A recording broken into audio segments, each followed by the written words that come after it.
The following presentation was put together by Dunstable Citizens for Community Preservation.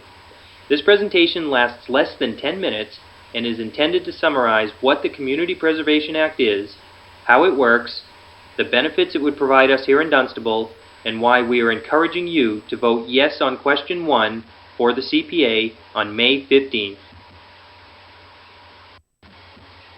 The Community Preservation Act, or CPA, is a state law that provides a funding source made up of both local and state funds that can be spent on open space, historic preservation, affordable housing, and recreation. CPA revenue is separate from the state's annual budget process, so even when the state is facing a fiscal crisis, the CPA money is legally untouchable without changing the law itself. Towns without the CPA have no access to these state funds. Dunstable approved the CPA by a wide margin at the town meeting on March 6th, and as a result, the CPA will be on the ballot at our annual town election on May 15th. Here are the basics of the CPA as proposed for Dunstable. A 3% property tax surcharge would be established. Note that this is not a 3-point increase in our property tax rate. It is only a 3% surcharge based on the amount of your tax bill. There is an example on the next slide. The money would go into an account for Dunstable, and it could only be spent by Dunstable. Then the state would add money to our account. To date, Massachusetts has provided 100% matching funds every year for every community that has the CPA.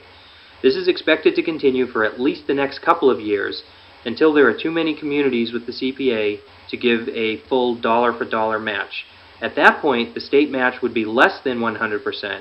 But there will always be state funding deposited into the local account as long as the CPA exists. A minimum of 10% of the annual CPA revenue must be allocated for each of the 3 main categories, which are open space, affordable housing, and historical. The remaining 70% could be allocated for any combination of those 3 categories or for recreation use. The money does not have to be spent every year. We can save it for future years, and we can also borrow against it for large long-term projects. This gives us the opportunity to determine our priorities, plan for the future, and have the funds to make those plans happen. And if we don't feel the CPA is working as we expected, we could reduce the surcharge or repeal the CPA. Here is an example of how the CPA would look to the average taxpayer. Based on the average assessed home value of $409,000, the CPA surcharge is $149 a year. This amounts to less than $13 a month and is tax deductible like the rest of our property taxes. This would raise over $170,000 for our CPA account, and then the state would double our money, resulting in over $342,000 in the first year for a 100% return on investment, and the same return for at least another year or 2 after that. Low-income households and senior moderate-income households would be exempt from the surcharge.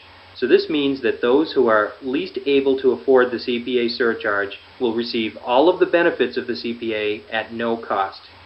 And for the income limits that apply to Dunstable, please refer to the Town Dunstable website. A committee of people from Dunstable would draw up plans for the use of the funds and present those plans to the town meeting for approval. The decision of town meeting is final. The state has no say in how or when the funds are spent, as long as it is within the categories I described.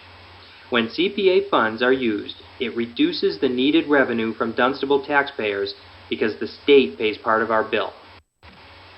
Over 100 communities have the CPA, including some of our neighboring towns of Groton, Tingsboro, Westford, Chelmsford, and Dracut. Together, those neighboring towns received over $1.5 million last year in state matching funds, while Dunstable received nothing.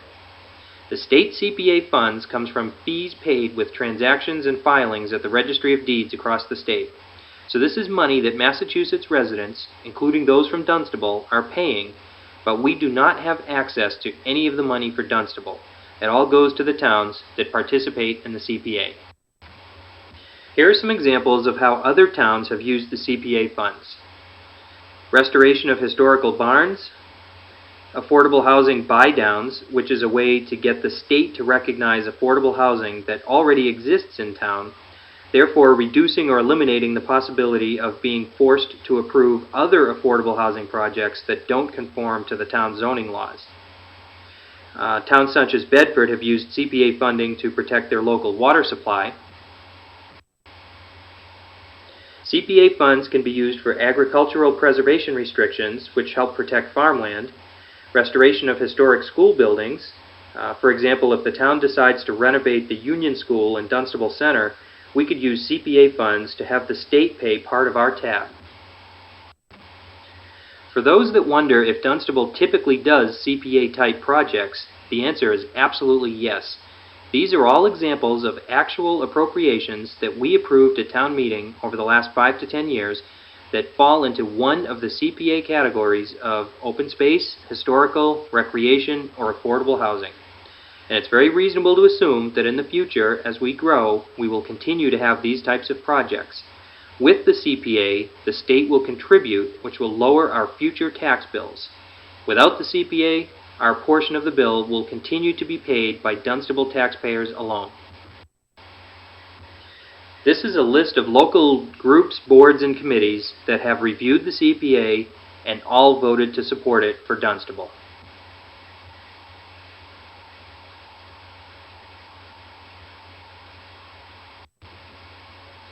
Funds from the Community Preservation Act can help protect the rural character of Dunstable, save farmland, and help control the rate of growth and the associated impact on our schools and our taxes.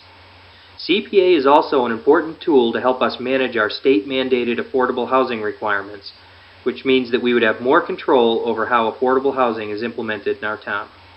The CPA can have a very positive impact on the town and on our future tax bills.